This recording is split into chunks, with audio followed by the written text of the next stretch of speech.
Tadi vote itu ikut. Bismillahirrahmanirrahim. Assalamualaikum warahmatullahi wabarakatuh. Waalaikumsalam warahmatullahi wabarakatuh. Masya Allah, banyak ya pesertanya. Alhamdulillah, ini belum semua yang join nih. Alhamdulillah, ala kulli hal. Insya Allah kita mulai tepat waktu ya, jam 13.00. Sambil menunggu yang lain juga. Insya Allah nanti yang terlewat bisa lihat di ininya, di rekamannya. Oke, bismillah, saya izin mulai ya. Alhamdulillah, hari ini kita bisa bertemu bersama-sama di sharing. Insya Allah hari ini kita akan ada sharing tentang orang tua pun bisa menjadi penghafal Al-Quran. Nah, insya Allah sharing ini bersama saya. Perkenalkan, nama saya Tanzil Khairul Akbar. Saya dari Sukabumi. Dan sekarang domisili saya di Bogor. Alhamdulillah, Allah kasih kesempatan saya. Allah izinkan saya untuk membimbing para orang tua. Karena saya basicnya mengajar Al-Quran biasanya fokusnya lebih condong ke orang tua.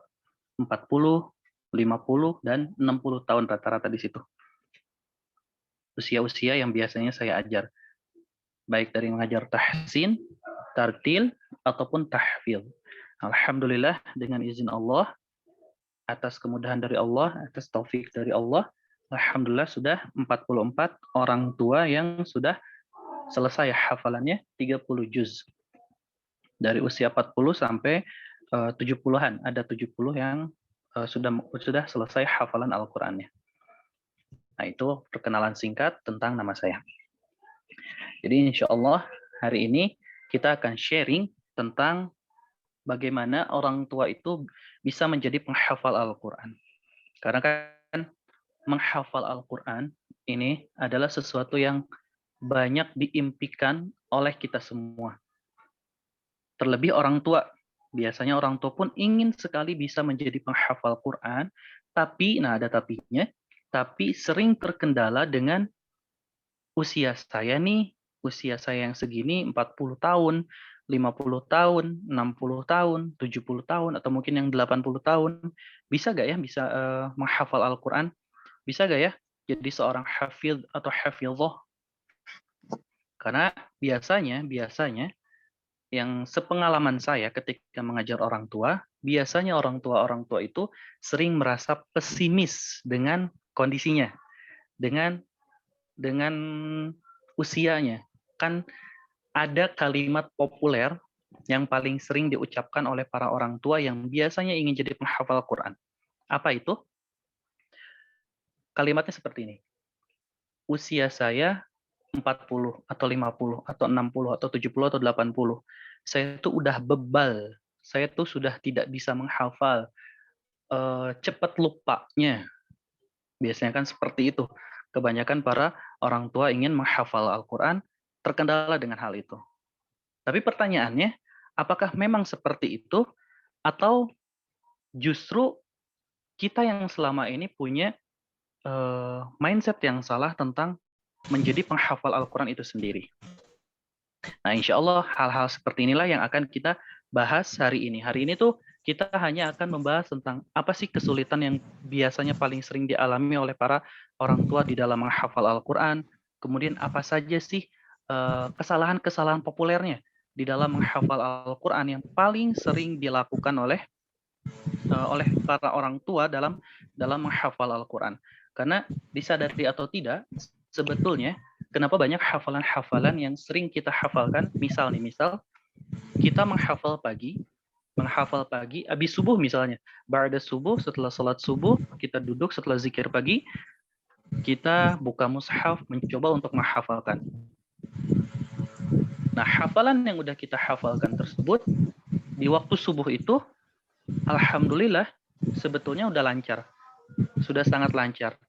Kemudian kita rehat sejenak lah dari menghafal untuk melakukan aktivitas-aktivitas yang akan kita lakukan di hari itu.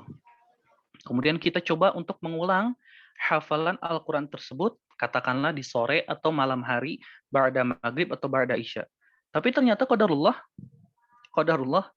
hafalan yang tadi kita hafalkan di pagi hari, ternyata sudah lupa, ternyata sudah blank, ternyata sudah hilang, ternyata sudah tidak selancar yang kita hafalkan tadi pagi. Sering kan kita mengalami hal-hal seperti itu.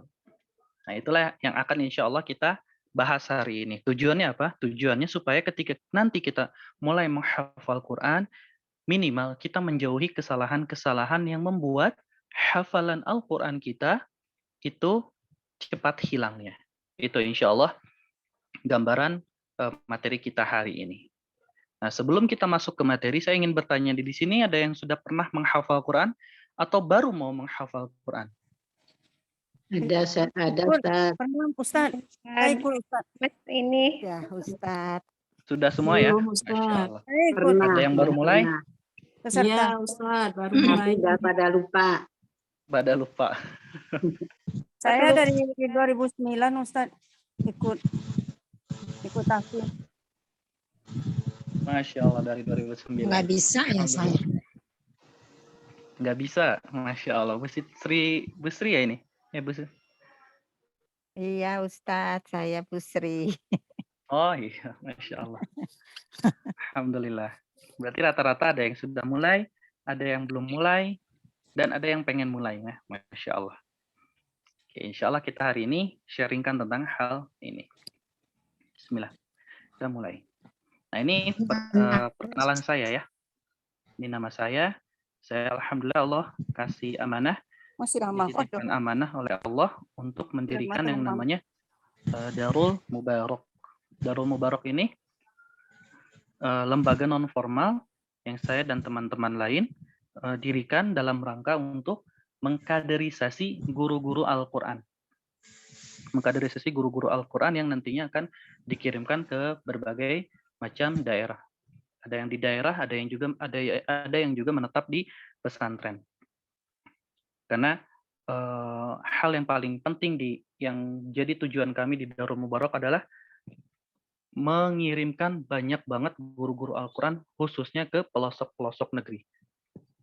Khususnya ke pelosok-pelosok negeri. Supaya apa? Supaya mulai tersebar ilmu Al-Quran ini. Dan juga dari cara membaca Al-Quran ya. Karena kita temukan biasanya di pelosok-pelosok itu bahkan tidak tersentuh ilmu Al-Qur'annya. Dan sayang banget hal itu. Kalau misalnya kita ingin bahas lebih dalam, di situ udah jadi target empuknya misionaris gitu. Makanya kami benar-benar fokus di Darul Mubarak dalam rangka untuk menyebarkan guru-guru Al-Qur'an ke pedesaan, desa-desa lah. Dan saya juga Allah amanahi untuk menulis buku, salah satunya orang tua pun bisa menjadi penghafal Quran. Nah, di dalam buku ini saya sharingkan tentang hal-hal yang biasanya sering dilakukan oleh para orang tua yang ketika menghafal Al-Qur'an kemudian hafalan Al-Qur'annya cepat hilang gitu.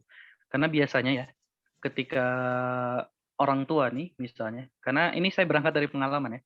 Mohon maaf kalau ternyata terjadi di bapak-bapak atau ibu-ibu. Biasanya orang tua ketika menghafal Quran itu baik yang usianya 30 sampai 70 atau 80 tahun, semangat ketika di awal biasanya. Tapi kesini ternyata semangatnya mulai mengendur. Bahkan cenderung hilang. Bukan cenderung hilang lagi, bahkan cenderung berhenti untuk menghafal. Ternyata setelah diselidiki, salah satu penyebab terbesarnya adalah sulitnya dalam menghafal Al-Quran. Jadi sering merasakan kesulitan, sering cepat lupa. Kan biasanya hal-hal yang paling sering dialami dalam menghafal Quran itu apa sih? Ngafal cepat, hilang cepat. Hafalnya cepat, hilangnya cepat. Hafalnya lama, hilangnya cepat. Masya Allah. Itu dua hal yang paling sering dialami. Ngafalnya cepat, hilangnya cepat. Kalau ngafalnya cepat, alhamdulillah lah. Ini udah ngafalnya lama, hilangnya cepat. Aduh, Masya Allah. Itu kan kadang bikin jadi sedih gitu. Bikin jadi sedih, udah coba berusaha untuk menghafal Quran, udah prosesnya lama, ya Allah ternyata qadarullah cepat hilangnya. Nah, saya juga membina kajian tartil dan tahsin untuk orang tua khususnya di beberapa lembaga yang bekerja sama dengan Darul Mubarak. Dan juga menjadi pembina tahfidz orang tua. Itu sedikit pengenalan kembali tentang saya. Karena kan tak kenal maka ta'aruf. Oke, bismillah kita mulai materi yang pertama. Nah, hal yang pertama yang akan kita sharingkan hari ini adalah ketika kita ingin menjadi seorang penghafal Quran, ketika kita ingin menjadi seorang hafizah, ingin segera menghatamkan Al-Quran gitu. Jadi ketika nanti mudah-mudahan ya Allah, ketika wafat nanti itu kita wafat dalam keadaan sudah menghafal Quran misalnya. Karena kan Masya Allah, keutamaan penghafal Quran tuh luar biasa, banyak banget keutamaan orang-orang yang menghafal Quran. Salah satunya apa? Allah berikan syafaat kepada mereka. Allah berikan hadiah terbaik yang akan Allah berikan nanti di surga apa itu? Surga paling tinggi. Karena kan ketika kita menghafal Quran, nantinya Masya Allah, setiap derajat surga yang akan kita dapatkan itu tergantung bacaan atau hafalan yang sudah kita hafalkan di dunia. Nah ini kan harapan terbesar kita dalam menghafalkan Al-Quran. Dan juga kita akan memberikan mahkota, Masya Allah, mahkota yang terbuat dari cahaya kepada kedua orang tua kita. Ini Masya Allah salah satu bentuk bakti kita lah kepada kedua orang tua kita. Nah, tapi hal yang paling mendasar sebelum kita menghafalkan Al-Quran adalah kita tuh harus bertanya dulu, kenapa sih menghafal Al-Quran itu penting buat kita? Kenapa hal ini penting? Kenapa hal ini yang pertama kali saya tanyakan? Kenapa hal ini menjadi bagian pertama materi yang akan kita sharingkan hari ini? Karena banyak orang, ini mau usianya anak-anak ya, usia anak-anak, SMP, SMA, kuliah, sampai mungkin orang tua atau lansia yang berhenti menghafal Quran karena dia nggak punya tujuan. Karena dia nggak punya tujuan di dalam menghafalkan Al-Quran. Jadi menghafal Al-Quran tuh bagi mereka yang mudah gugur, bagi mereka yang kurang istiqomah, itu sebabnya kenapa? Karena nggak punya tujuan. Jadi ketika misalnya si Fulan, katakanlah si A ini punya teman-teman halaqoh. Jadi sering ngaji halaqoh misalnya di ba'da subuh, kelompok halaqoh dia. Ternyata kelompok halaqoh dia tuh ikutan program tahfidz. Nah si A ini, si Fulan ini, nggak ada keinginan ingin jadi seorang penghafal Quran. Bahkan belum terbesit sama sekali. Tapi karena teman-teman halaqohnya ikut program tahfidz, akhirnya si A ini ikutan. Coba untuk, nggak apa-apa deh, nggak ada salahnya saya coba juga. Berjalanlah program tahfidz itu. Tapi ternyata di tengah jalan dia menemukan kesulitan. Kesulitan di dalam menghafal Quran. Hafalan yang dia hafalkan tuh udah lama ngafalnya, cepet hilangnya, udah nambah 3 surat, mau coba ke 4 surat, 3 surat yang udah dihafalkan cepet lupa lagi gitu. Akhirnya dia berpikir, kok saya nggak bisa kayak teman-teman saya ya? Kok teman-teman saya kayaknya gampang banget ngafal Al-Qur'annya? Kok teman-teman saya rasanya hafalannya nggak cepet hilang ya? Kenapa saya hafalan cepet hilang? Apa mungkin karena usia saya? Atau mungkin karena saya bebal ya? Akhirnya dia ngerenung, tapi merenung yang bukan membangkitkan semangat. Karena kan ada merenung yang membangkitkan semangat, ada yang merenung itu menurunkan semangat. Ada orang yang merenungkan itu membangkitkan semangatnya, ada yang sebaliknya. Yang membangkitkan semangat seperti apa? Seperti ini contohnya. Saya mungkin sudah tua, saya mungkin sudah sudah punya cucu, sudah usia 50, sudah usia 60 tahun, mungkin ada yang usia 80 tahun di sini. Kemudian dia berpikir seperti ini. Tapi usia berapapun itu nggak akan menghalangi saya untuk menghafal Quran. Saya seharusnya bisa evaluasi nih dari progres menghafal saya selama ini. Apa ya yang membuat saya selama ini sering hilang hafalannya? Atau apa ya yang membuat saya kurang bisa menikmati menghafal Quran? Nah ini salah satu hal merenung tapi bisa membangkitkan semangat. Dan ada juga merenung yang justru menjatuhkan semangat. Contohnya seperti ini. Contohnya tuh, apa mungkin di usia saya ini udah nggak bisa menghafal Quran ya? kayaknya memang dari dulu saya nggak berbakat deh, nggak berbakat dalam tanda kutip ya, nggak berbakat di dalam menghafal Quran. Kayaknya kalau diterusin progresnya kurang baik nih. Udah deh saya stop aja. Izin ke ustadznya misalnya. Saya atau ustazah, saya izin ya.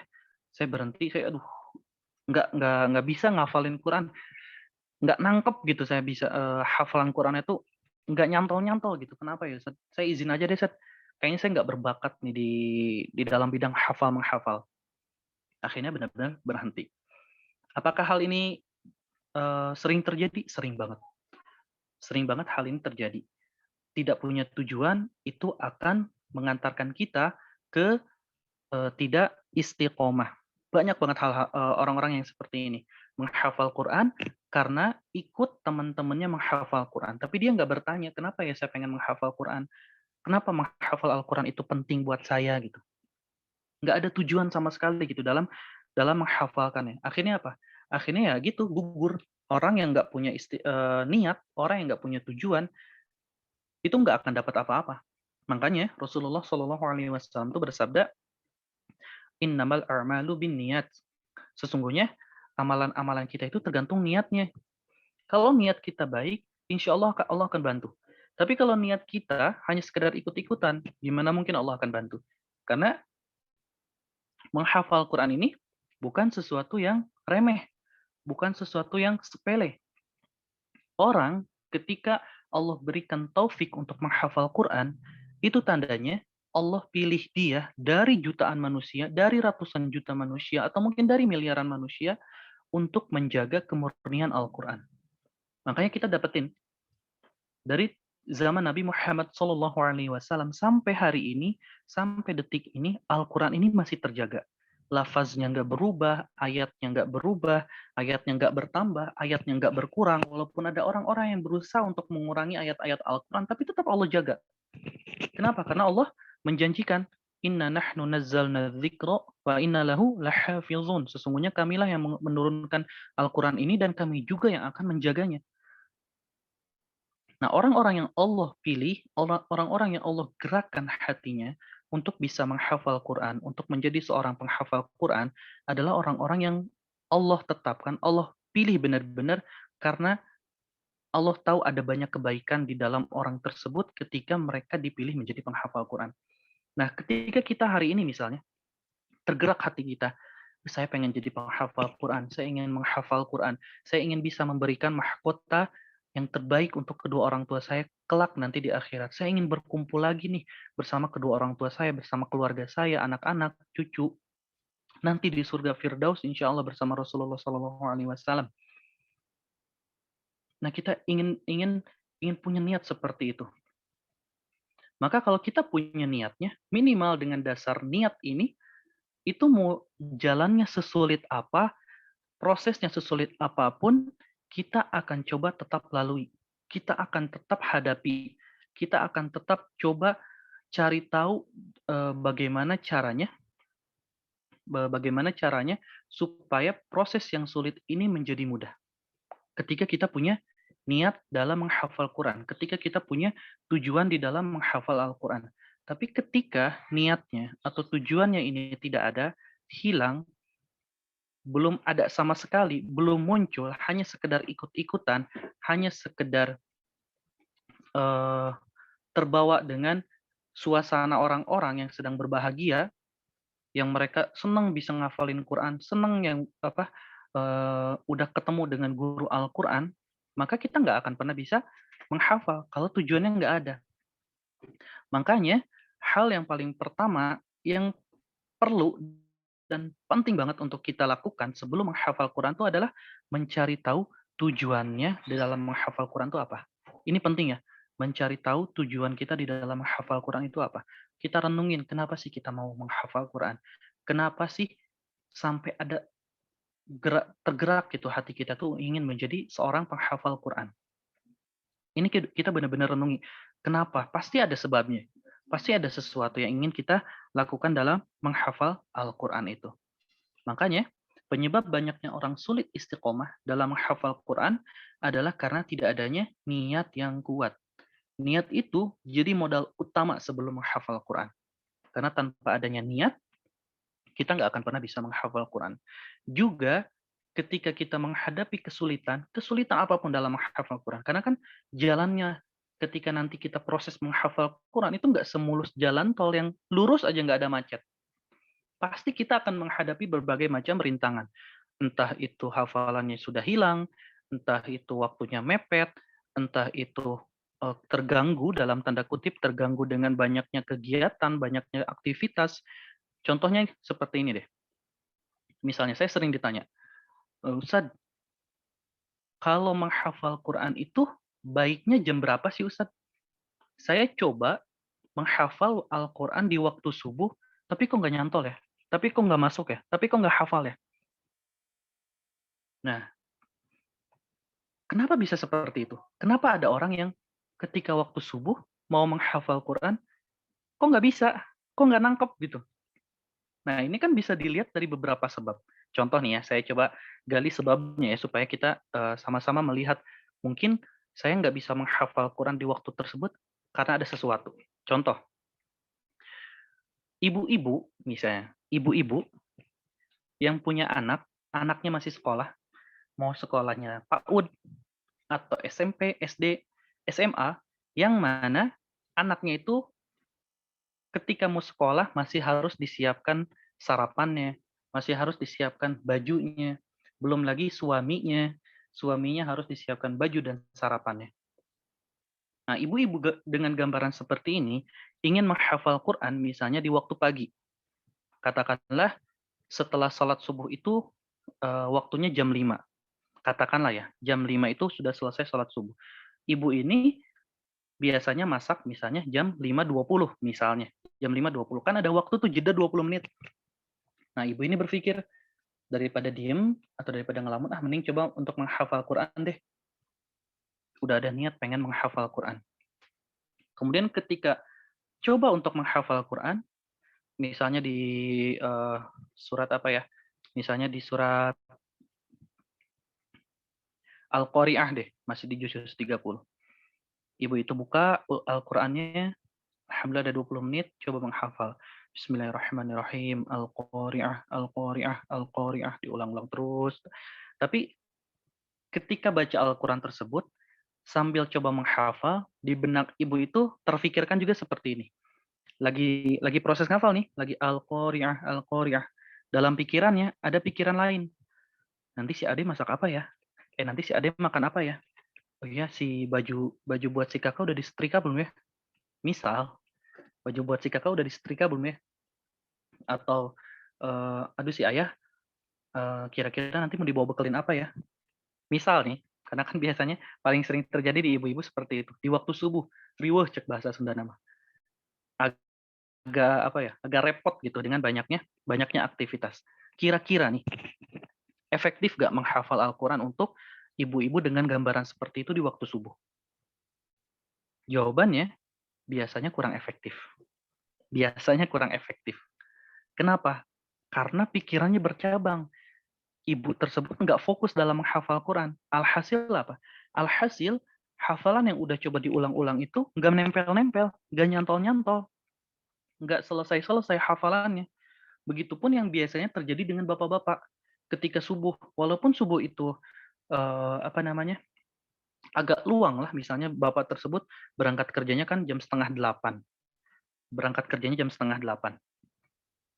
Habis subuh itu kan berarti dari jam 5 lah katakan. Dari jam 5 sampai 7:30 itu kan ada waktu 2,5 jam.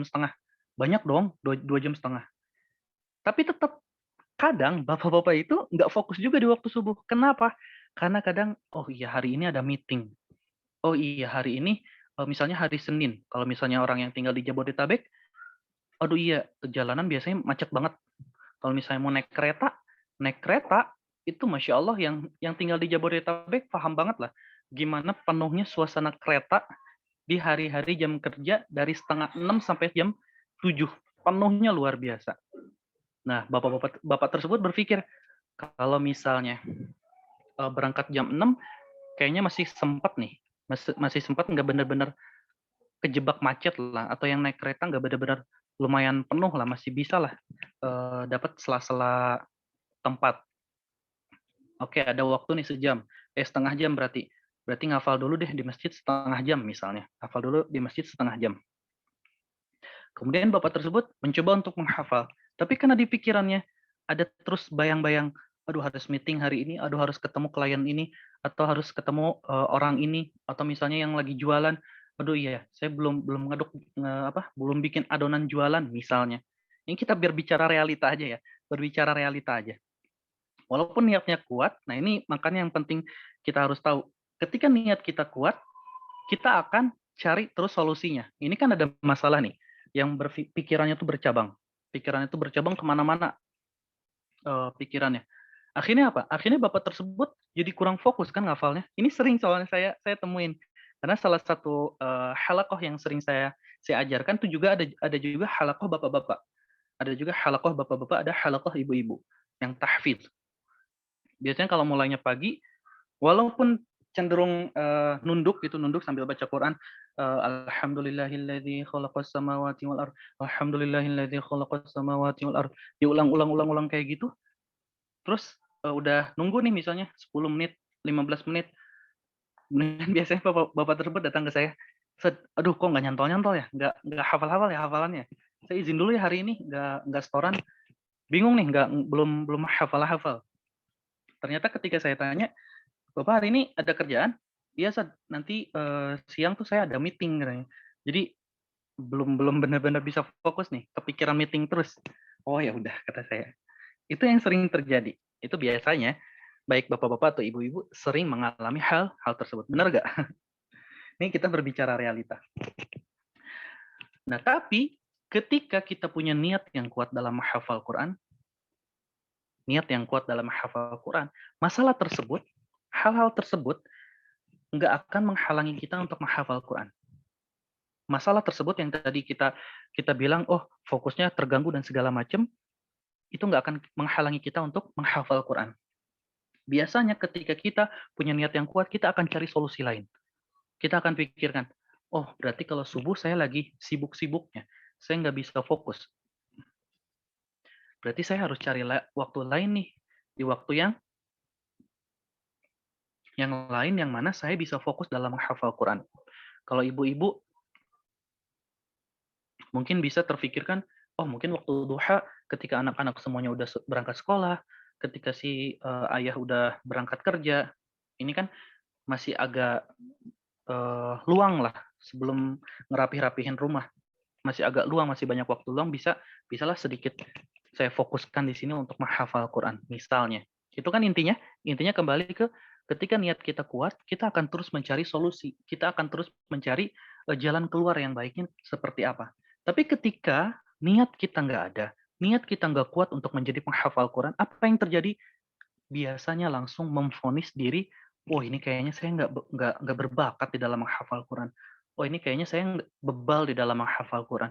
Oh ini kayaknya saya emang dari dulu nggak punya keturunan orang-orang yang ngafal Quran nih. Orang tua saya nggak ngafal Quran, kakek buyut saya nggak ngafal Quran. Terus sekarang saya ngafalin Quran sulit. Oh mungkin wajar karena faktor keturunan. Atau bisa juga dibilang, oh, mungkin karena udah faktor U. Sering tuh saya dapat curhatan-curhatan baik bapak-bapak, ibu-ibu. Saya ini udah 50 tahun, Ustaz. Atau saya ini udah 60 tahun, Ustaz. Udah 60 tahun. Bisa gak ya kira-kira ngafal kan faktor U ya, Ustaz ya? Kalau ngafal Al-Quran tuh umur saya kan, aduh, Masya Allah bebel banget nih, Ustaz. Susah banget ngafal Al-Quran tuh. Entah kenapa, setiap kali mau coba menghafal Al-Quran tuh sulit. Gak masuk-masuk, hilang lagi. Jadi sayanya tuh kesel sendiri gitu ketika menghafal Al-Quran. Nah, terbayang ya, poin yang sini. Poin yang pertama, mengapa menghafal Al-Quran itu penting? Karena kalau kita nggak tahu niat kita mau menjadi penghafal Quran itu apa, nggak tahu tujuan kita mau menghafal Quran itu apa, kita akan mudah gugur. Kita sulit banget istiqomah. Tapi ketika niat kita udah benar-benar bulat, saya ingin jadi penghafal Quran, saya ingin menjadi seorang hafizah yang kelak mudah-mudahan insya Allah anak cucu saya sampai cicit di bawah cicit apa ya?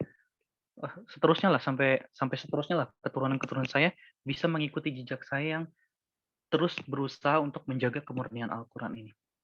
Itu ketika niat kita benar-benar kita azamkan, benar-benar kita niatkan dengan sepenuh hati, kita minta pertolongan terus, ya Allah bantu saya. Saya mungkin ya Allah usia saya mungkin 50 tahun. Usia saya mungkin ya Allah 60 tahun.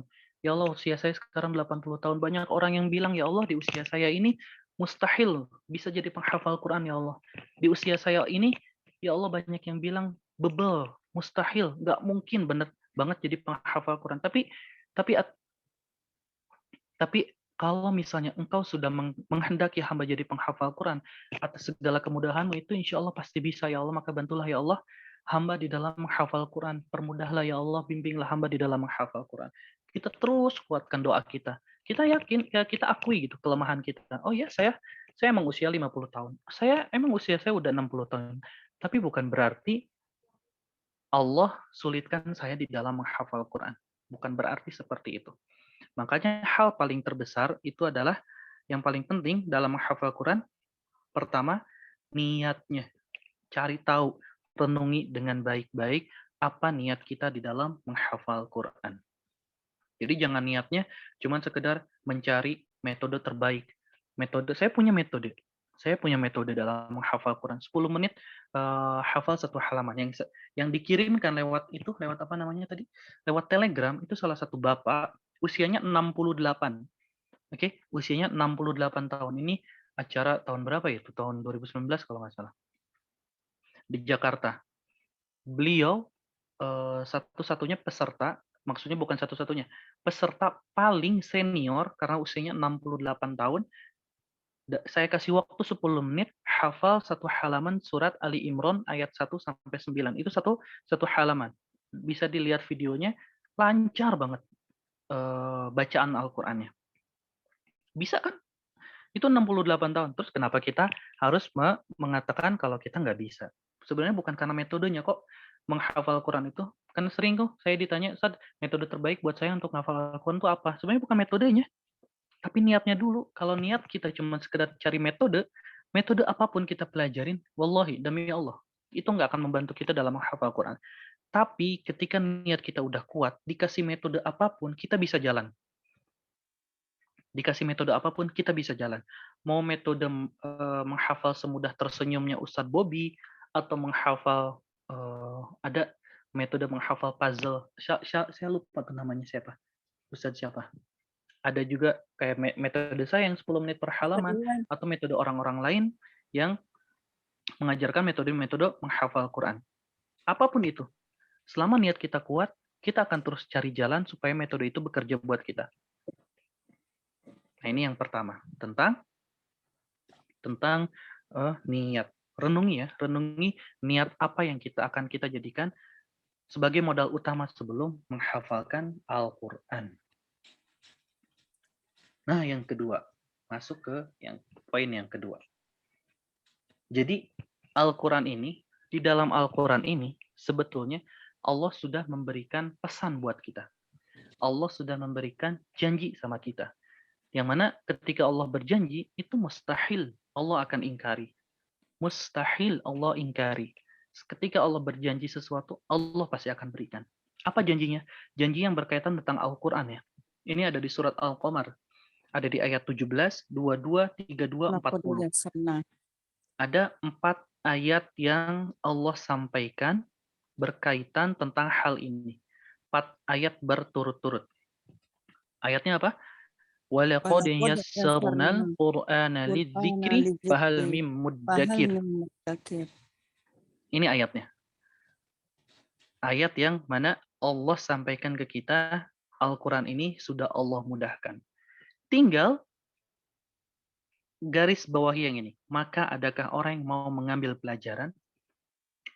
Sebetulnya di Al-Quran itu sendiri, Allah jelaskan banyak hal terkait menghafal Quran. Sebentar lagi saya contohkan praktek-prakteknya. Jadi sebelum saya sampai ke praktek-prakteknya ya, tolong siapkan dari sekarang Al-Qurannya. Kalau bisa Al-Quran terjemah, kita sama-sama lihat terjemahnya. Kalau bisa Al-Quran terjemah, sambil nanti saya contohkan praktek video-videonya. Insya Allah setelah ini. Di poin kedua ini. Jadi di ayat ini, Allah menjelaskan tentang Al-Quran itu mudah. Al-Quran itu mudah dihafalkan. Makanya ada banyak banget orang-orang yang menghafal Quran di luar logika kita, di luar nalar manusia kita. Maksudnya tuh gini, kita kan alhamdulillah Allah lahirkan dengan sempurna. Bisa melihat, bisa berbicara, bisa mendengar, bisa berjalan. Normal-normal aja gitu kita lahirnya alhamdulillah. Tapi di luar sana ada yang lahir, maaf, nggak bisa melihat. Ada yang lahir, maaf, nggak bisa mendengar. Ada yang lahir, maaf, nggak bisa berbicara. Ada yang lahir bahkan mengalami kecacatan otak, cerebral palsy. Ada juga yang lahir, qadarullah, maaf, punya penyakit autis. Maaf ya. Tapi hal-hal tersebut nggak menghalangi mereka untuk jadi penghafal Quran. Berapa banyak orang-orang yang dalam tanda kutip di kacamata logika manusia kita itu, ini orang nggak mungkin jadi hafal Quran. Ini orang nggak mungkin bisa jadi hafiz Quran. Tapi Allah perkenankan dia untuk jadi penghafal Quran. Yang paling populer deh di Indonesia. Ini anak kecil Naja, tahu Naja kan?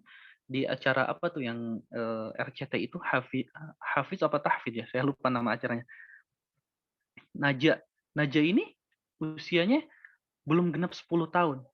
Allah takdirkan qadarullah Naja ini punya penyakit cerebral palsy. Cerebral palsy itu kan pengerucutan otak. Ini mungkin secara logika dia nggak bisa hafal Quran, nggak mungkin ngafalin Quran. Tapi Allah perkenankan loh, Ananda Naja ini Masya Allah jadi penghafal Quran. Ini kan Masya Allah, orang yang di luar nalar kita bisa hafal Quran, Allah mudahkan jadi penghafal Quran. Apakah hanya Naja? Enggak, ada banyak banget orang-orang yang bisa menghafal Quran. Tapi sekali lagi, lewat kacamata logika kita manusia, itu kayaknya mustahil. Tapi Allah perkenankan, Masya Allah. Nah, ada satu hal yang jadi pertanyaan buat kita. Allah sudah menjanjikan kemudahan dalam Al-Quran. Nah, pertanyaannya, apa yang selama ini membuat kita terhalang dari kemudahan tersebut? Ini Bapak 68 tahun yang saya ceritakan. Lagi setoran di juz 30 nih kalau nggak salah yang saya foto. Nah, pertanyaannya, itu apa yang selama ini membuat kita terhalang dari kemudahan tersebut? Aneh kan? Allah janjikan kemudahan di surat Al-Qamar. Ayat 17, ayat 22, ayat 32, ayat 40. Tapi kok kemudahannya nggak bisa kita rasain? Nah, ini hal yang harus kita renungin nih. Apa yang selama ini yang membuat kita terhalang dari kemudahan tersebut? Karena biasanya banyak orang tuh nggak merenungi hal ini gitu. Hanya merenungi, mungkin ini metodenya nggak cocok kali buat saya. Atau mungkin lingkungan di saya tuh nggak mendukung Ustaz untuk jadi penghafal Quran. Karena lingkungan saya tuh masih gitulah, masih nggak mendukung banget lah. Atau ada juga yang bilang selain metode ataupun lingkungan, mungkin emang dasarnya aja kembali ke bakat, kembali ke kemampuan, kembali ke usia, dan hal-hal yang selama ini jadi alasan-alasan gitu. Jadi alasan-alasan yang sebetulnya alasan itu malah membuat mereka semakin terpuruk. Paham nggak? Banyak orang yang mencari alasan untuk nggak menghafal Quran, silahkan. Tapi alasan-alasan tersebut justru malah membuat mereka semakin menjauh dari Al-Quran. Ini sayang banget loh. Misalnya, saya tuh bebel, nggak bisa masuk-masuk. Mungkin bukan karena bebelnya, mungkin bukan karena hafalannya susah masuk. Mungkin pertama bisa jadi kita menghafalnya masih terburu-buru. Mungkin juga bisa jadi karena kita menghafalnya nggak fokus. Mungkin juga karena kita nggak mau murojaah. Ini kan banyak sebabnya kan. Kenapa hafalan itu bisa hilang gitu, bahkan benar-benar nggak bersisa. Jadi kenapa kita malah harus membuat alasan yang membuat kita sendiri itu jadi pesimis, kita sendiri juga jadi apa ya? Jadi nggak pede gitu. Padahal kan ketika kita berbicara seperti itu bisa jadi doa loh. Bisa jadi doa loh ketika kita bilang, saya bebal mungkin ya, saya udah tua, saya nggak berbakat. Mungkin itu bisa jadi doa loh. Kan dalam satu hadis qudsi Rasulullah Shallallahu Alaihi Wasallam menyampaikan kalau Allah itu ana 'inda dhanni 'abdi bi. Aku itu kata Allah tergantung prasangka hambaku terhadapku. Kalau prasangka kita terus-menerus merasa diri kita nggak dalam tanda kutip nggak berguna, nggak bisa ngafal Quran, bebal, nggak berbakat, dan hal-hal negatif lainnya, jangan-jangan saat itu kita sedang berdoa hal-hal yang negatif terus ke diri kita. Jadi seolah-olah, ya Allah, saya bebal aja deh, nggak usah ngafal Quran, nggak apa-apa deh. Gitu. Seolah-olah ya, dalam tanda kutip seolah-olah kita tuh seperti itu. Akhirnya apa? Akhirnya ya udah Allah benar-benar kabulin gitu. Kita kesulitan terus dalam menghafal Quran, bahkan cenderung ngelihat orang-orang menghafal Quran tuh nggak ada lagi gitu terbesit keinginan untuk menjadi penghafal Quran. Ini kan astagfirullah, nauzubillah banget kalau sampai keinginan aja untuk jadi penghafal Quran itu sampai benar-benar nggak ada gitu. Jangan sampai hal itu terjadi. Karena bisa jadi hal itu malah dicabutnya nikmat gitu dari kita. Karena kan nikmat banget kita udah Allah kasih, udah Allah gerakan hati kita untuk menghafal Quran tuh itu bukan hal yang sepele loh. Wallahi itu bukan hal yang sepele. Itu bisa jadi Allah sayang banget sama kita sampai Allah gerakan hati kita untuk jadi penghafal Quran yang mungkin ke depannya Allah pilih kita jadi penghafal Quran. Ini kan gak ada yang gak mungkin ketika kita udah benar-benar serius gitu pengen jadi penghafal Quran. Allah kabulkan ya Allah, saya pengen kemudahan dalam menghafal Quran. Terus kita pasang prasangka-prasangka yang baik sama Allah. Ini insya Allah itu akan jadi doa loh. Itu akan jadi doa insya Allah ke depannya tentang gimana kita bisa menghafal Al-Quran. Nah oke, sampai sini saya mau ini dulu nih, mau praktek dulu tentang kesulitan menghafal Quran. Dari sisi ini ya, dari sisi prakteknya.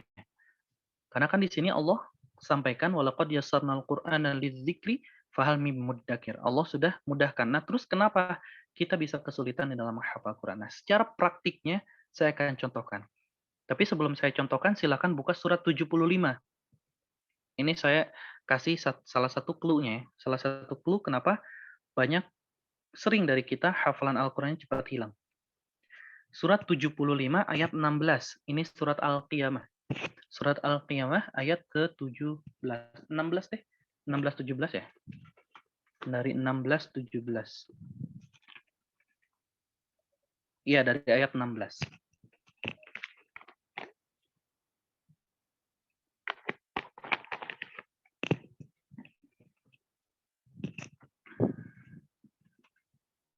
Sudah ya, ketemu? Sebelumnya gambar saya, wajah saya jelas nggak? Biar lebih jelas nanti cara praktiknya. Coba. Jelas, Ustaz. Jelas ya? Jelas, Ustaz. Jelas, oke. Nah, di ayat ke-16 bisa dibaca itu. La tuharrik bihi lisanaka litarjala bihi. Ini yang paling sering terjadi. Ini yang paling sering terjadi dan paling sering diamalkan dalam menghafalkan Al-Quran. Makanya kenapa kemudahan Al-Quran yang Allah janjikan enggak kita bisa rasain. Allah sampaikan, la tuharrik bihi lisanaka litarjala bihi. Jangan engkau Muhammad gerakan lidahmu untuk membaca Al-Quran karena hendak cepat-cepat menguasainya. Karena hendak apa? Cepat-cepat menguasainya. Jadi ini tuh dulu ayat ini tuh turun karena Rasulullah Shallallahu Alaihi Wasallam saking semangatnya, masya Allah, dalam menerima wahyu, beliau Shallallahu Alaihi Wasallam sampai terburu-buru gitu. Jadi malaikat Jibril belum selesai membacakan satu ayat full, Rasulullah Shallallahu Alaihi Wasallam udah coba untuk mengikuti. Akhirnya apa? Akhirnya kurang maksimal proses penyampaian wahyunya. Nah ini juga menggambarkan kebiasaan hari ini yang biasanya sering dilakukan oleh orang-orang yang menghafal Quran. Apa itu? Terburu-buru dalam menghafal Quran. Saya kasih contoh. Saya kasih contoh di surat yang panjang kali ya, lebih enak. Di surat ini aja deh, Al-Baqarah. Misalnya Al-Baqarah ayat ke-6. Kita mau menghafal surat Al-Baqarah ayat ke-6. Kalau gambar saya nggak jelas, tolong kabari ya. Supaya proses praktek yang akan saya praktekkan ini bisa dipahami dengan baik. Nih, Al-Baqarah ayat ke-6. Kan biasanya kita ketika mau menghafal Quran itu, kita awali dengan membaca dulu kan.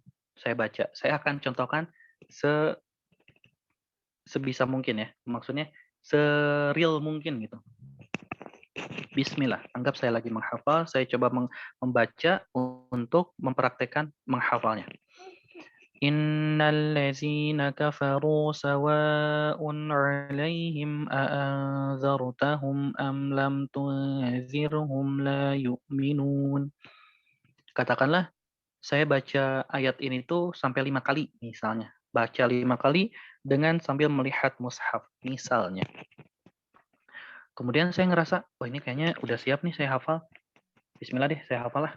Tapi saya mau potong deh ayatnya jadi 2 ayat, jadi 2 potongan karena ini agak panjang nih. Saya coba potong.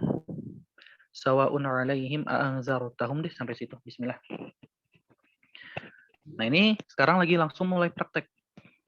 Innalladzina kafaru sawa'un 'alaihim a'anzartahum. Kemudian kita biasanya kan langsung tutup ya. Langsung tutup Qur'annya atau kita ngeliat Qur'annya. Misalnya saya praktekkan dengan memegang Qur'annya. Saya gini aja coba. Innalladzina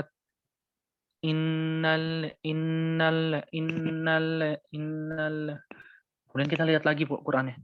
Innalladzina Innallazi innal innallazi innal innallaz innallaz innal apa sih? Oh, innallazi. Innallazina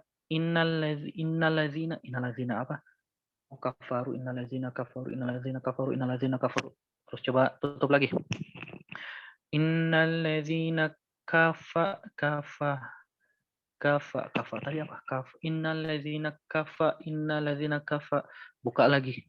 Oh, kafaru. Innallazina kafaru.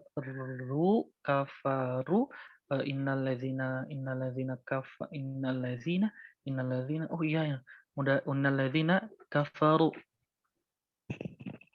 Innallazina kafaru. Oh, ternyata innallazina kafaru. Innallazina kafaru.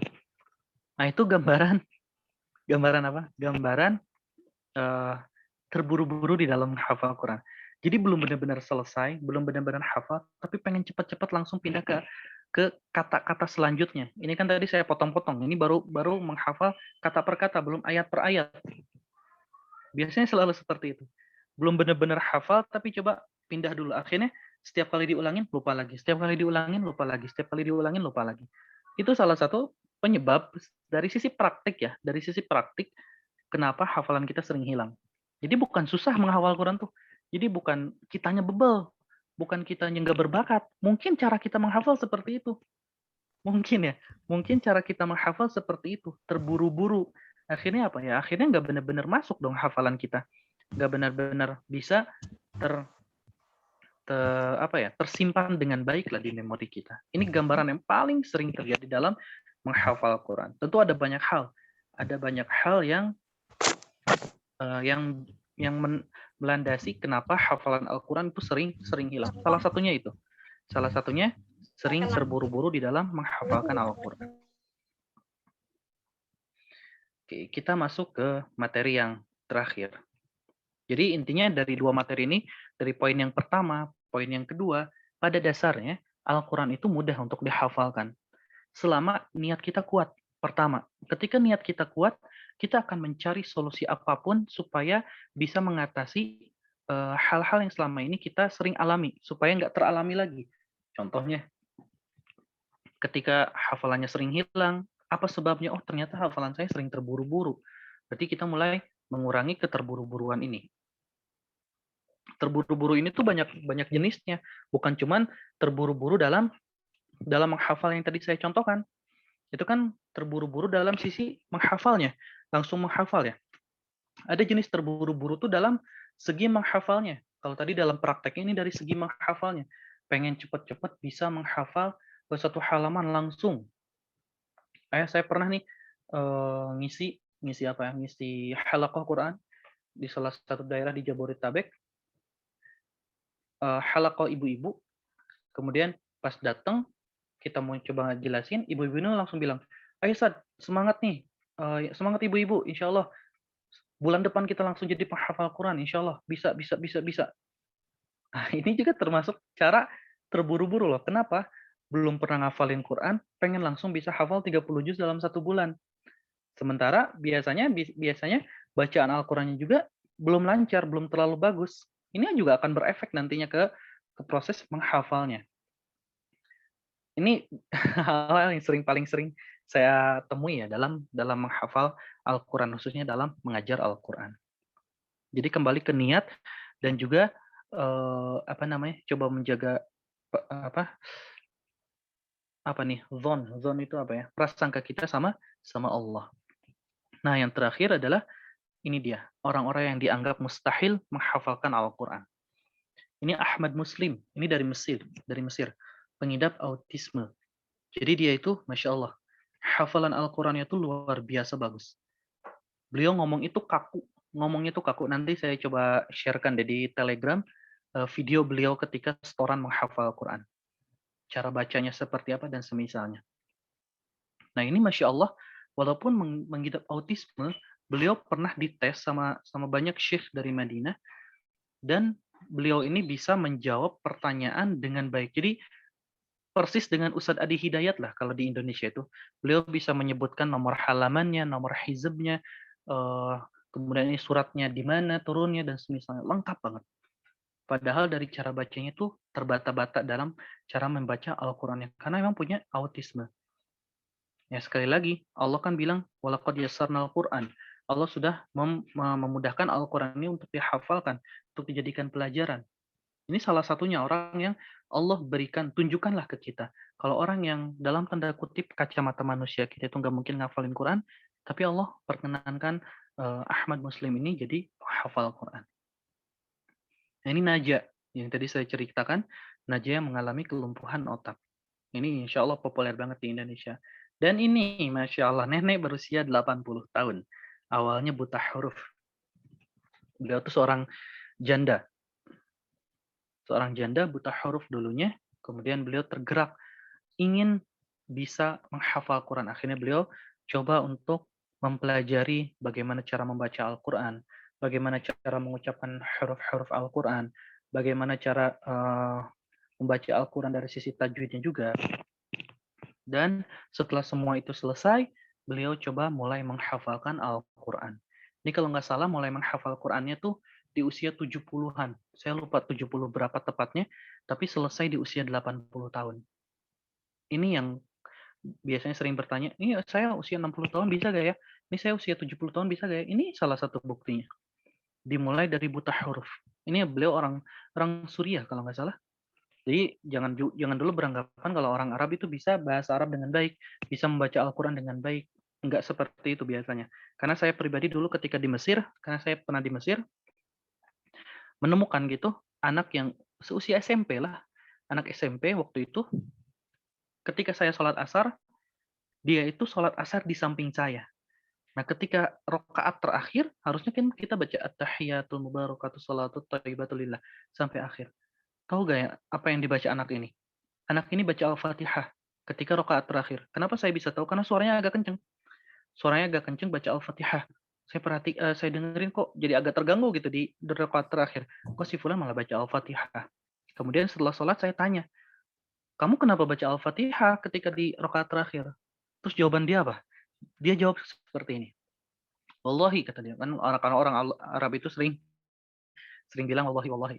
Demi Allah, saya tuh nggak tahu bacaannya tuh harus baca apa gitu di rakaat terakhir itu. Terus saya bilang sama dia, ya udah kamu tunggu. Kebetulan rumah saya dekat dari masjid, saya kasih bukunya deh, saya kasih buku zikirnya supaya antum bisa pelajarin. Terus dijawab apa lagi? Dijawab kayak gini. Tapi saya nggak bisa baca. Saya nggak bisa baca hal itu. Gimana dong? Ya udah kata saya, ya udah saya talkin deh setiap hari. Kamu setiap sholat ke sini, ketemu saya. Insya Allah setiap sholat kita belajar bacaan-bacaan sholat. Akhirnya setiap hari itu karena tempat kerja dia dengan masjid itu dekat, jadi setiap hari kita bisa ketemu. Saya talkin terus sampai akhirnya bisa. Itu salah satu gambaran kalau nggak semua orang Arab itu bisa baca Al-Quran dengan baik, bisa mengucapkan huruf dengan baik. Makanya bersyukur banget kita hari ini bisa baca Al-Quran dengan baik, Masya Allah. Walaupun belum lancar, mungkin ada yang belum lancar, walaupun mungkin ada huruf-huruf yang belum terucapkan dengan baik, intinya bersyukur karena nggak semua orang Allah berikan kesempatan, belum berikan kesempatan hal seperti itu. Ini usia 80 tahun. Masya Allah ya, bisa hafal Quran. Ini juga kembali ke keyakinan kita. Ketika niat kita udah benar-benar kokoh, pengen jadi hafal Quran, Allah akan mudahkan segala caranya. Ada satu kisah nih dari guru saya, Syekh Soleh. Beliau pernah mengisahkan dulu itu tentang seorang kakek, kurang lebih usianya 70 tahunan juga. di Madinah, beliau itu pengen banget ngafalin Quran. Jadi beliau itu datang ke salah satu halaqah Quran di Madinah. Datang ke sana, ketemu syekhnya. Kemudian dia bilang, kakek tersebut bilang ke syekhnya, "Syekh, saya pengen banget ngafalin Quran. Bisa gak antum bimbing saya untuk jadi penghafal Quran?" kata beliau. Kemudian syekhnya bercanda, orang Arab sering bercanda. Bercandanya seperti ini, "Oh kakek, Masya Allah, usia gini fokus tahsin aja, fokus tilawah aja. Kayaknya udah nggak mungkin deh bisa ngafalin Quran." Kakek ini nggak terima dengan candaan tersebut. Akhirnya dia pergi dengan dalam keadaan kesal. Nah, syekh tersebut membaca situasi ini. Oh, ternyata kakek tersebut kayaknya tersinggung. Saya kejar, dikejar sama syekhnya, minta maaf, nggak bermaksud segala macam. Akhirnya saling memaafkan. Setelah itu syekhnya bilang, "Kek, mulai besok kita ngafalin Quran." Akhirnya kakeknya tersebut. Setiap hari kakek tersebut bolak-balik ke halaqah tersebut untuk ngafalin Quran. Sampai pada akhirnya, kalau nggak salah 2 tahun waktu itu, Syekh Soleh itu ceritain, selama 2 tahun, kakek tersebut menyetorkan dari surat Al-Fatihah sampai surat An-Nas. Artinya beliau mulai dari Al-Baqarah, bukan dari An-Nas. Kan kita kadang biasanya, kita tuh ketika menghafal Quran kan takut duluan. Takut duluan tuh maksudnya, aduh ini ayatnya panjang banget, lewat dulu deh, skip dulu deh. Sering kan terjadi tuh, kita ngafalin Quran, misalnya dari juz 30 dari An-Nas. Ustaz, saya pengen ngafalin Quran, pengen mulai setoran dari surat An-Nas. Oke, surat An-Nas, lanjut sampai ke surat Al-Zalzalah. Ketika surat Al-Zalzalah selesai, ternyata setelah surat Al-Zalzalah itu ada surat Al-Bayyinah. Kadang sering izin, Ustaz, Al-Bayyinah bisa dilewat dulu gak? Loh, kenapa? Kata saya. Ini suratnya panjang, Ustaz. Kayaknya agak susah nih kalau panjang. Saya pindah ke Al-Qadar dulu ya, sampai nanti selesai, baru saya balik lagi ke Al-Bayyinah. Biasanya kan kita udah nggak pede duluan dengan ayat yang panjang. Padahal sebenarnya sama aja kalau kita tahu cara menghafalnya. Nah, kembali lagi ke kisah syekh tersebut. Sampai akhirnya kakek tersebut ngafalin sampai selesai di surat An-Nas. Di akhir, ketika selesai menyetorkan surat An-Nas, bahagia kan, Masya Allah. Baik kakeknya ataupun syekhnya yang nggak nyangka gitu. Hari ini tuh akan tiba, hari di mana kakek tersebut akan menghatamkan Al-Quran 30 juz. Akhirnya karena sama-sama bahagia, mereka berdua sujud syukur. Saking bahagianya, saking senang. Sujud syukur, benar-benar berterima kasih lah sama Allah. Tapi sayangnya, Masya Allah, syekh tersebut bangun dari sujud syukurnya, kakek tersebut Allah wafatkan dalam keadaan sujud syukur. Masya Allah. Kematian yang indah banget. Meninggal dalam keadaan hafal 30 juz dan juga dalam keadaan sujud syukur. Masya Allah. Ini kisah yang diceritakan Syekh Soleh kepada saya waktu itu dan kepada teman-teman saya waktu di Ar-Royah. Yang mana banyak sebenarnya orang tua yang bisa menjadi penghafal Quran, tinggal kembali lagi. Al-Quran itu udah Allah mudahkan, tinggal kembali sebetulnya ke niat kita. Niat kita udah kuat belum jadi menghafal Quran? Kita tuh banyak alasan gak sih untuk nggak ngafalin Quran? Kalau masih banyak alasan ya, Qurannya akan serasa sulit terus nantinya, akan terus lupa dan semisalnya. Nah, kayaknya sebagai penutup, hal yang harus kita benar-benar ingat adalah jika mereka saja yang dianggap dalam tanda kutip tidak mampu dalam menghafal Al-Quran bisa menjadi penghafal Quran, lalu apa yang membuat kita masih mengeluh? Karena Allah itu tidak memanggil mereka yang mampu. Banyak kan yang mampu, tapi nggak Allah panggil. Tapi Allah itu melainkan Allah memampukan mereka yang terpanggil. Mereka yang dalam tanda kutip nggak bisa ngafalin Quran, yang punya cerebral palsy, autisme, atau penyakit-penyakit lain, atau mungkin usianya 50 tahun, 60 tahun, 70 tahun. Bisa jadi mereka usia-usia seperti ini justru yang Allah mampukan. Allah mampukan. Jadi kadang banyak orang yang mampu tapi nggak terpanggil. Tapi justru kebalikannya, banyak yang dalam tanda kutip nggak mampu tapi dimampukan sama Allah karena mereka terpanggil. Nah, ini dia pentingnya selalu menjaga husnuzon kita sama Allah. Nah, ini yang ingin kita sharingkan hari ini, bahwa sebetulnya orang tua pun bisa menghafal Quran. Nggak ada batasan dalam menghafal Quran itu harus usia berapa, harus di mana, dan semisalnya. Selama niat kita kuat, kita akan selalu cari jalan untuk bisa menjadi penghafal Al-Quran, insya Allah. Wallahu a'lam. Sampai sini, ada yang mau ditanyakan terkait orang tua pun bisa menjadi penghafal Quran, mah enggak?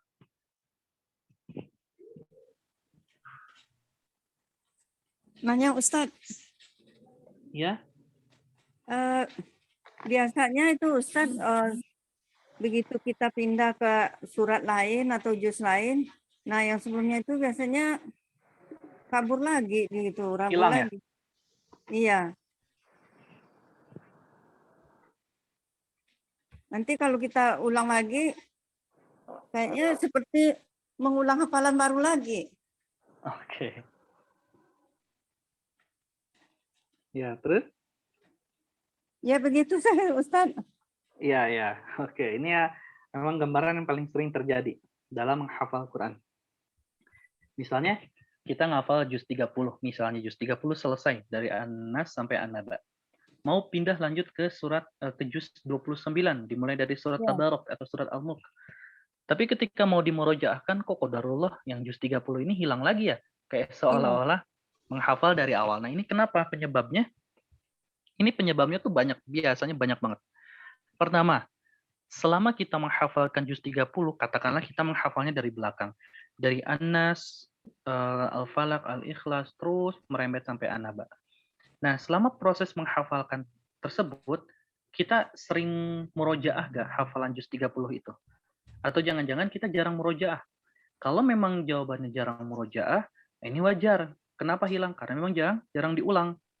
Tapi kalau misalnya sering dimurojaah, ini insya Allah nggak akan hilang. Karena menghafal Quran tuh biasanya ada dua hal. Biasanya ya, ada dua jenisnya.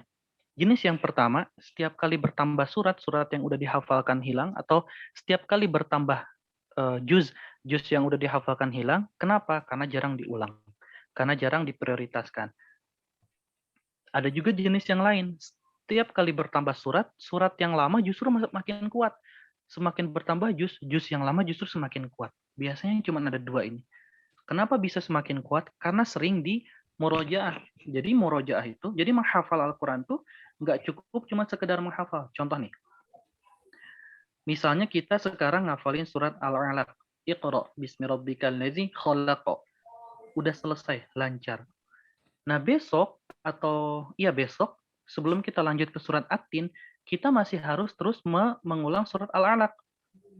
Misalnya, hari Selasa deh, misalnya hari Selasa kita sudah selesai menyelesaikan surat At-Tin.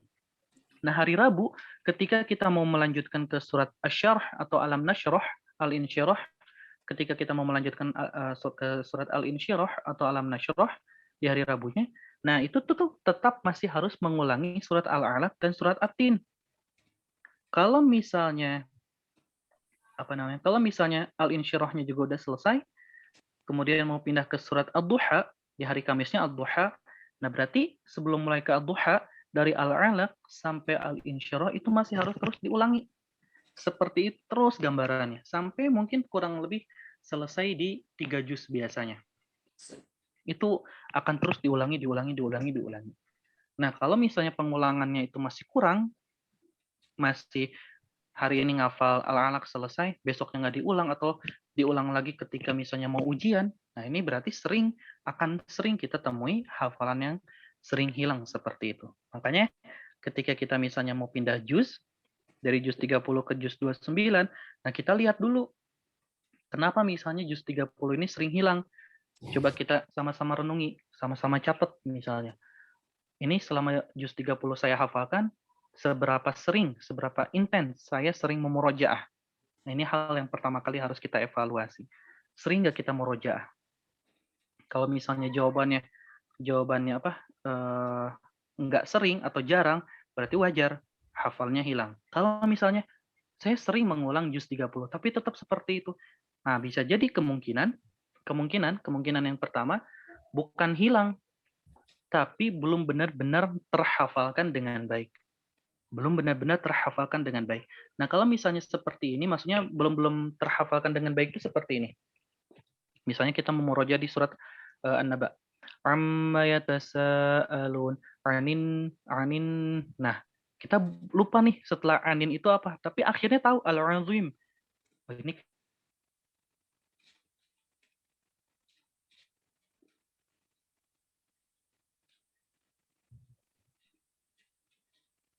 azim allazi hum fihi fihi apa nih? Lihat lagi, oh ternyata mukhtalifun. Biasanya ada juga yang seperti itu. Jadi bukan lupa, tapi belum benar-benar nempel. Ini kalau misalnya kita, makanya kalau misalnya hafalan kita seperti ini, hanya lupa beberapa kata, atau hanya perlu dipancing kata-kata tersebut, ini bukan lupa, tapi belum benar-benar nempel. Ini harus terus diulang. Kalau terus diulang, insya Allah akan semakin baik nanti hafalannya. Begitu Ibu, kira-kira. Jadi harus kita lihat juga kita sering mengulang atau jarang. Ya, intinya murojaahnya ya Ustaz. Iya, betul.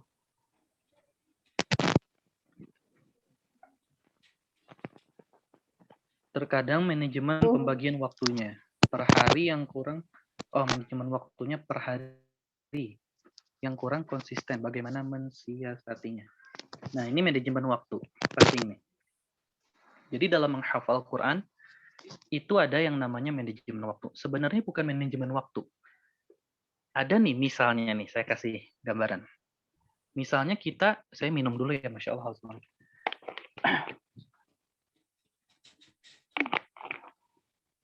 Misalnya, pernah nggak bikin jadwal manajemen waktu? Manajemen waktu seperti ini misalnya.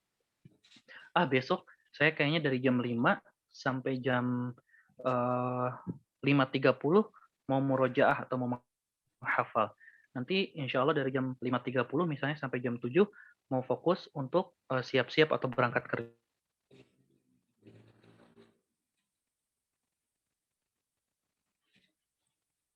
Hilang ya, hilang. Tapi kenyataannya ketika prakteknya, kok suaranya hilang? Sekarang enggak, sekarang udah kedengaran Ustaz. Oke. Tapi ketika prakteknya ternyata malah nggak terpraktekkan dengan baik jadwal manajemen waktu yang sudah kita tentukan. Pertanyaannya, apa yang salah? Manajemen waktunya udah dibagi, udah kita susun, tapi masih tetap nggak bisa ngelakuin. Kira-kira ada yang tahu nggak apa yang menjadi penyebabnya?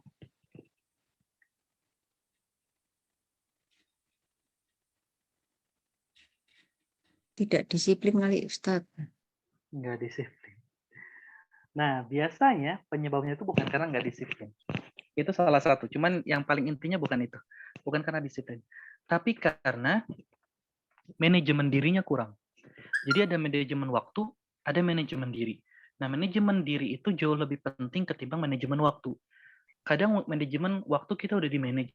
Tapi karena belum bisa memanajemen diri dengan baik, biasanya manajemen waktu itu akan berantakan. Contoh, jam 5 kita mau menghafal Quran, tapi ternyata qadarullah ada perasaan yang ngeganggu, entah kesel lah, misalnya, entah lagi pusing lah. Akhirnya kita malah mengabaikan jadwal yang sudah kita buat. Ini manajemen diri. Atau juga biasanya tentang fokusnya. Jadi kita udah memanajemen waktu, tapi manajemen diri kita dalam sisi fokusnya belum fokus ke manajemen waktu yang udah kita buat. Kita masih tetap memikirkan hal yang jauh lebih urgent di jam tersebut. Kayak tadi yang saya gambarkan, masaknya, atau nyiapin baju dan pekerjaan untuk ibu-ibu dan bapak-bapak, dan semisalnya. Artinya ada hal-hal yang jauh lebih urgent ketimbang manajemen waktu itu sendiri. Makanya hal yang paling pertama harus kita lihat itu manajemen diri kitanya. Kalau manajemen diri kitanya baik, itu akan ngikut ke manajemen waktu. Tapi kalau kebalikannya, manajemen dirinya belum baik, manajemen waktunya juga akan ikut kurang baik biasanya. Terus bagaimana cara mensiasatinya? Cara mensiasatinya adalah kita harus kembali lagi sih sebenarnya ke evaluasi. Misalnya, kalau kita punya jadwal, syukur-syukur punya jadwal yang dulu pernah kita buat, tapi nggak pernah bisa berjalan. Coba kita evaluasi sekarang. Ini kira-kira dulu saya buat jadwal ini nggak bisa terpraktikkan dengan baik. Apa sebabnya ya kira-kira? Nah, ini hal yang harus kita tanyakan terhadap diri kita. Apa ya sebabnya kira-kira yang membuat kita belum bisa memanajemen waktu ini dengan baik? Mungkin itu akan kita list tuh nanti biasanya sebab-sebabnya. Oh, mungkin karena waktu itu saya kurang fokus, karena ada fokus lain yang saya fokuskan. Kemudian ada juga yang membuat kita belum bisa konsisten waktu itu mungkin karena sebabnya belum tahu ilmunya misalnya dan semisalnya. Itu kalau misalnya kita evaluasi jawabannya satu persatu itu akan kita temui penyebab-penyebabnya. Makanya kita penting membaca atau melihat penyebab terbesarnya itu apa dulu. Kalau ini bisa kita temuin dengan baik, ini bisa kita cari solusinya. Tapi kalau intisarinya nggak ketemu, penyebab utamanya nggak ketemu, kita pakai ilmu manajemen waktu apapun, biasanya nggak akan berfungsi. Karena ilmu manajemen waktu itu banyak banget cara-caranya. Nah, itu biasanya tetap akan kembali seperti semula karena manajemen dirinya kurang baik. Makanya kita cari tahu dulu intisarinya apa, baru kita perbaiki dari intisarinya. Kalau ternyata intisarinya adalah dari fokus, berarti kita ganti jadwalnya. Oh, di jadwal ini yang sering saya bikin di jam 5 sampai jam 6 ini saya udah nggak bisa kayaknya. Bukan nggak bisa karena emang nggak fokus.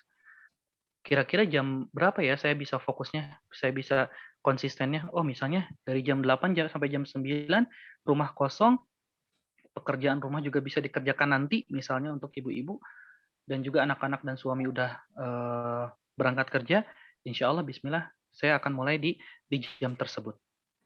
Nah, jadi hal itu yang harus kita lakukan ketika kita menemukan kalau manajemen waktu kita masih kurang baik. Cara mensiasatinya seperti itu. Cari dulu intisarinya, kemudian kita coba cari solusi dari permasalahan intisarinya. Kalau misalnya permasalahan tadi seperti yang saya gambarkan dari jam 5 sampai jam 6 ternyata nggak fokus, berarti ganti jamnya. Seperti itu gambarannya. Ada yang bilang sering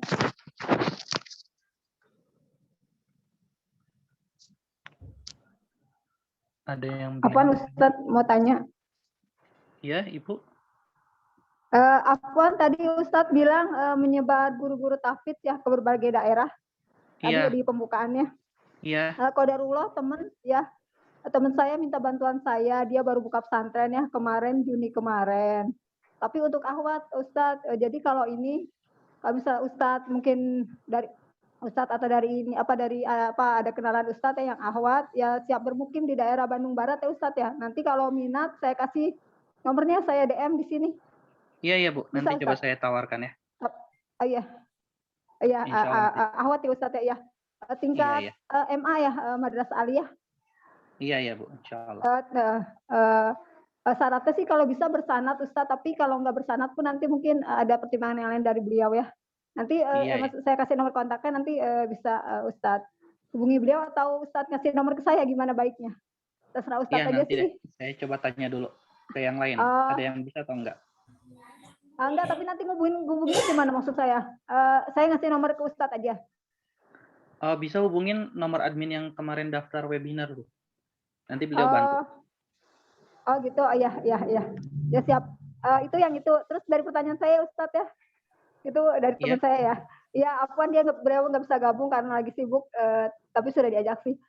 Ya pertama itu kalau daurah ini kalau misalnya nggak ikut di tele ini, misalnya kita share di WA gitu nggak boleh Ustadz, atau harus ikut di grup tele gitu? Sebenarnya kalau misalnya nggak gabung ke Telegram karena nggak punya pun nggak masalah. Cuman gitu, biasanya materi-materinya akan saya sharekan di Telegram. Oh gitu ya. Tapi kalau mau di-sharekan kembali materinya nggak apa-apa. Oh ya, nggak, maksud ini kan materinya bagus ya, ininya cuma sedikit sayang gitu. Ya itu, itu pertama. Yang kedua tentang murojaah ya Ustadz ya. Alhamdulillah saya sudah ini hafalannya. Saya dulu hafalan pertama mulai otodidak gitu, jadi maksud anak-anak hafalan, saya hafalan. Akhirnya saya ikut grup hafalan, alhamdulillah ya di via online. Kalau di offline kalau dulu belum ya, belum lulus aja, jadi masih tahsin gitu, belum layak mungkin. Akhirnya saya karena kebutuhan menghafal itu penting ya Ustadz ya, terutama untuk sholat ya, jadi supaya bacaan sholat kita bervariatif dan juga kalau menurut saya sih lebih khusus ya ketika panjang tuh, apalagi tahu maknanya gitu. Jadi akhirnya saya ikut di online ya Ustadz ya. Itu tidak ditarget, jadi hafalan mandiri, jadi talaki via video dengan gurunya. Tidak ditargetkan ya Ustadz ya. Jadi tapi saya menargetkan diri sendiri. Saya menargetkan 6 bulan karena saya bekerja ya Ustadz ya. Jadi saya bukan ibu rumah tangga yang di rumah aja gitu. Jadi ada kegiatan di luar. Saya menargetkan 6 bulan untuk 1 juz. Alhamdulillah juz 1, juz 2, juz 3, juz 1 6 bulan ya juz. dari juz 30 29 Ustaz ya. Nah, di juz 2 saya mogok yang pas ayat menyusui itu ya Ustaz ya, agak susah ya yang tentang talak itu. Ya, karena makhrajnya mungkin gitu. Qadarullah ketika kemarin itu apa nih agak panjang ini ke kronologinya. Ketika mau saya ujian juz 3, qadarullah anak saya positif ya pas corona ini ya. Jadi kan saya kan otomatis fokus ngurus anak. Jadi akhirnya saya tidak ujian, terus saya mengundurkan diri. Qadarullah saya bertemu dengan grup komunitas yang lain ya Ustaz ya, hafalan. Jadi saya tidak meninggalkan hafalan gitu, alhamdulillah. Nah, sekarang pertanyaan saya di grup yang baru ini tidak seperti grup saya yang dulu, maksudnya tidak seperti komunitas yang dulu. Kalau dulu kan saya mandiri, jadi saya bilang saja saya mau dari grup juz 30. Oke, 30 terus 29 kan tidak berkelompok. Nah, sekarang ini saya ikuti berkelompok Ustaz. Jadi itu maksud saya agak lambat ya, karena saya target saya itu 1 minggu atau di yang sebelumnya 1 minggu itu 2 halaman. Saya itu kan kerja, jadi memang saya paling dari seminggu itu 2 kali setornya, dan saya juga untuk menghafalnya 2 kali juga. Jadi sebelum hafalan itu saya nyetor dulu, jadi setorannya ngedadak gitu Ustaz ya. Jadi qadarullah diberi kerjaan sama Allah, memang dalam menghafal saya tidak kesulitan. Cuma masalahnya mungkin di makhraj ya Ustaz ya. Jadi saya kesulitan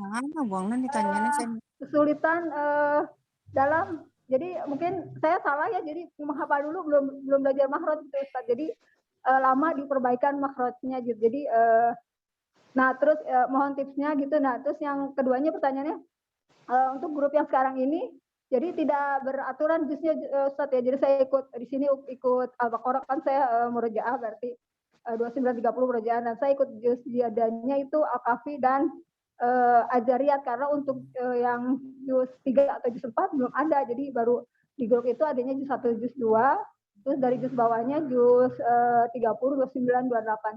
Jadi kalau menurut Ustaz seperti itu efektif nggak ya? Maksudnya tercapai nggak cita-cita saya untuk cepat gitu ya? Maksudnya saya diniatkan untuk ini sih memang lihat ta'ala ya Ustaz ya. Dan juga ini untuk memotivasi anak-anak, karena anak-anak juga di rumah sama menghafal gitu. Jadi saya taraki anak-anak saya gitu. Jadi alhamdulillah anak-anak mulai dari Al-Baqarah gitu. Jadi dengan pertanyaannya, dengan cara hafalan saya yang tidak berurut sekarang kan ya, jadi kan acak gitu Ustaz ya, soalnya ya, itu apakah efektif seperti itu atau bagaimana masalahnya? Gitu aja Ustaz, syukran. Jadi curhat nih. Ya curhat, benar. Afwan, ngomong ada kesempatan. Maaf ya Ustaz ya. Iya. Oke, kalau berkaitan dengan tadi apa? Yang pertama itu makhraj, ya emang penting banget perbaikan makhraj itu. Karena makhraj itu akan membantu dalam kemudahan dalam menghafal Quran.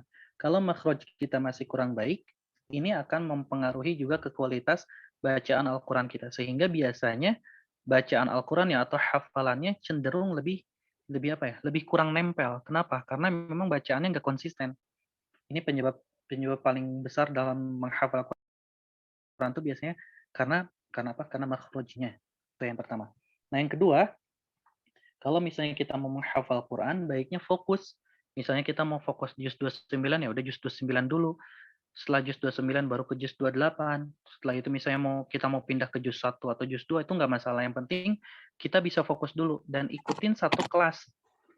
Kalau misalnya ada satu kelas, misalnya kelas itu dari Anas gitu, misalnya dari juz 30. Kalau kita setuju dengan peraturan kelas tersebut, ikutin. Kalau misalnya kita nggak srek, ya udah jangan. Kita cari yang benar-benar srek di hati. Karena pada intinya kalau kita mau menghafal Al-Quran, kita fokus pada satu guru, kita fokus pada satu kelas. Jangan ngambil 2 guru, jangan ngambil banyak.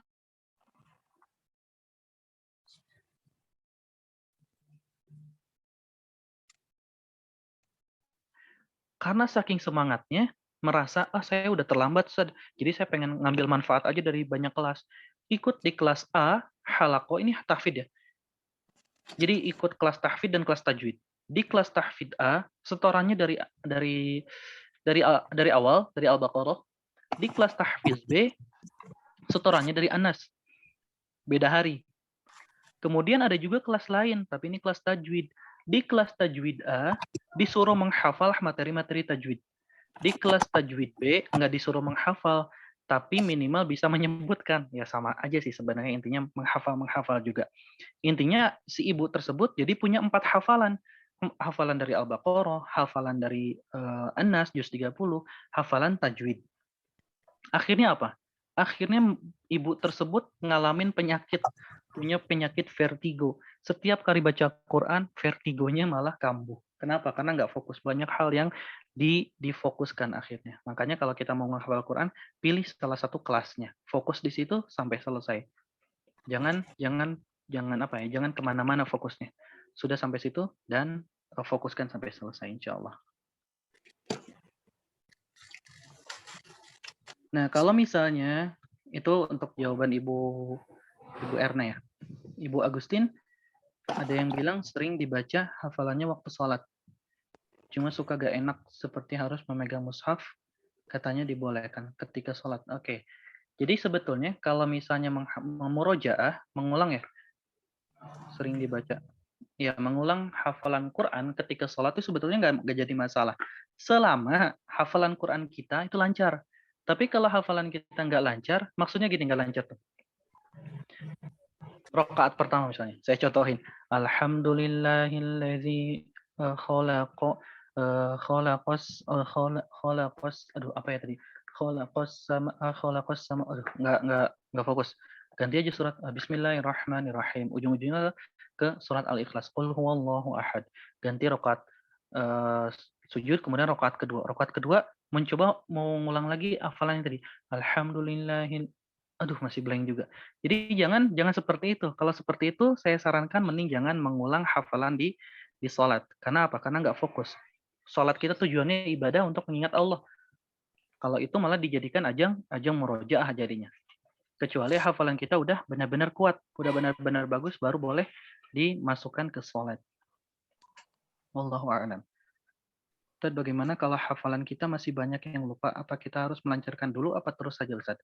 Kalau misalnya ibu bisa fokus, sebenarnya kalau misalnya banyak hafalan yang lupa, ini kalau misalnya ibu bisa fokus, ngegabungin keduanya, itu nggak masalah.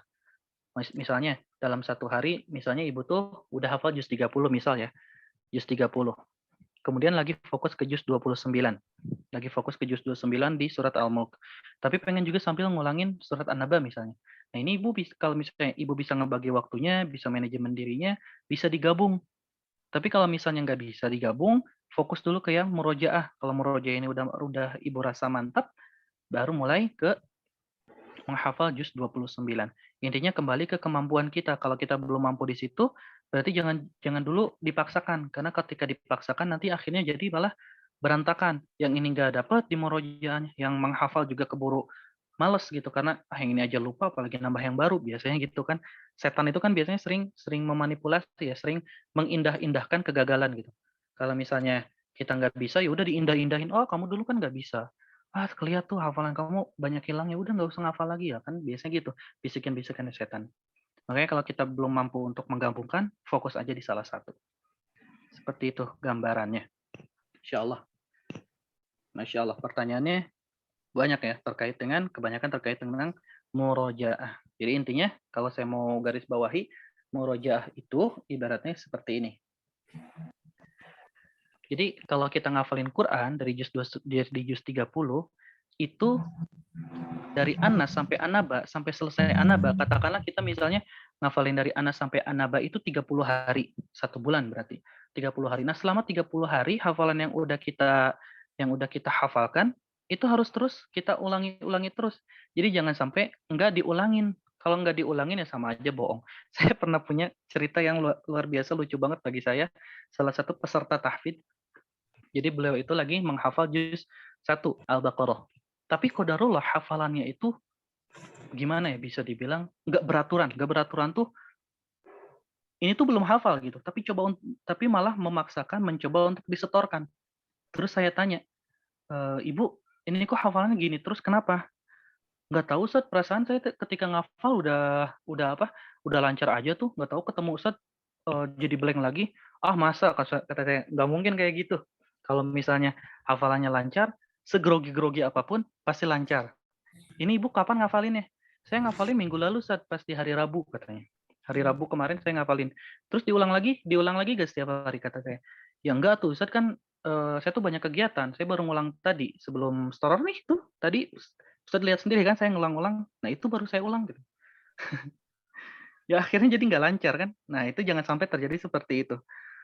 Intinya kalau murojaah itu harus terus diulang-ulang. Nggak ada hari libur untuk murojaah. Mungkin ketika menghafal ada hari libur. Tapi kalau murojaah itu nggak ada hari libur. Terus senantiasa kita hafalkan. Nanti kalau misalnya udah terbiasa memurojaah terus, misalnya juz 30 ini terbiasa banget kita murojaah. Ini nggak di murojaah 1 minggu pun sebenarnya nggak akan masalah. Kenapa? Karena udah benar-benar melekat. Tapi kalau misalnya jarang di murojaah, ini nggak di murojaah 1 hari aja, udah hilang. Itu yang paling sering terjadi. Wallahu a'lam. Nanti insya Allah kita coba sharing-sharingkan deh tentang murojaah itu sendiri. Oke, ini waktunya udah lewat banget nih, udah 1,5 jam. Oke, kita cukupkan dulu ya materi kita, sharing kita hari ini dengan doa kafaratul majlis. Mudah-mudahan materi apa yang kita pelajari hari ini bisa bermanfaat dan bisa memberikan pencerahan tentang kesulitan-kesulitan yang biasanya dialami oleh orang tua di dalam menghafalkan Al-Quran. Kita tutup dulu dengan doa kafaratul majlis. Subhanakallahumma wa bihamdik, asyhadu an la ilaha illa anta, astaghfiruka wa atubu ilaik. Assalamualaikum warahmatullahi wabarakatuh. Waalaikumsalam warahmatullahi wabarakatuh. Jazakumullah khairan, Ustaz. Terima kasih ilmunya. Ustaz.